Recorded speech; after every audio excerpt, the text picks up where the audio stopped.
Hello mga Popsi, naubos na ulit ang paninda naming basahan sa palengke ng Balintawak. At eto, tumawag si Mama Judith na pumikap na daw kami ng ilang basahan. Kaya kahapon tumawag na ako sa aking mga supplier o sa aming mga kapitbahay na nagtatahi at ipinareserve ko na. At ngayon kinuha na namin, inaayos namin ngayon dito sa bahay namin. Pinapak na maayos para hindi masira ang plastic pag biniyahe. Isinasakay lang kasi ito sa bus. Dahil sa ngayon ay wala naman kaming 4 wheels. Hindi rin kasi kaya ng tricycle na idiretso doon sa Balintawak dahil bawal na nga ang tricycle sa ilang mga main road.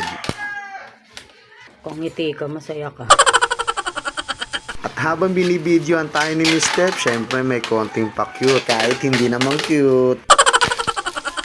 At yun nga, maraming salamat kay Papa God na kahit papano ay hindi niya kami pinababayaan. At unti-unti na rin lumalakas itong dagdag naming negosyo. Dahil nga sa pwesto ni Mama ay halo-halo ang kanyang paninda. May mga prutas, gulay, asin, sibuyas, bawang, paminta at kung ano-ano pa magagamit natin sa bahay. Itong mga basahan nga na ito ay dinagdag lang ni Mama. Pero ngayon ay okay na okay at kumikita kahit papano. Guys, bagay biyahe.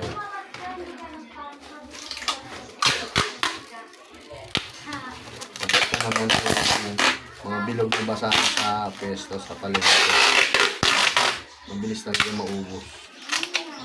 Sa ngayon ay mabilis na nga talaga siyang maubos. Loob ng 1 linggo ay halos 2 beses din kami kumukuha ng paninda. Pero minsan pag wala kami makuha dito sa lugar namin ay kumukuha kami sa iba. Kaya mga Popsi, kung malapit ka lang sa Balintawak, kung naghahanap ka ng basahan na bilog, doormat at pot holder, pwede kang pumasyal sa aming pwesto sa Dantes Market. Ating EDSA lang yun mga Popsi. Pagpasok mo ng Dantes Balintawak, makikita mo ang mga prutasan. Nandun lang kami sa hilera na yon. At kung naghahanap ka din ng mga prutas o mga sibuyas, bawang at condiments na gagamitin mo sa inyong kusina, meron din kami yan. Ang naka-stay nga po pala sa aming pwesto ay ang aking kapatid at ang aking Mama J. Pagkalipas po ng ilang oras, kumain kami ng tanghalian at hinatid ko na ang aking kapatid dito sa terminal ng Santrans paluwas ng Balintawak. Buti na lang at aircon ang masasakyan dahil kahit matraffic sa Marilao ay kahit papano ay okay lang. Madalas kasing matraffic ang area na yan. Gusto ko pong magpasalamat sa mga mamimili at tumatangkilik ng aming paninda.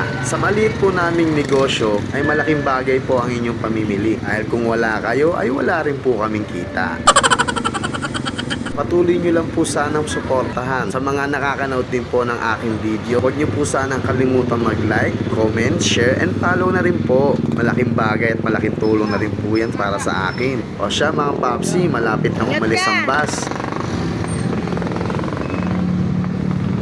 Sana hindi ko nasayang ang higit 3 minuto ninyong oras. Kaya hanggang dito na lang muna mga Popsi.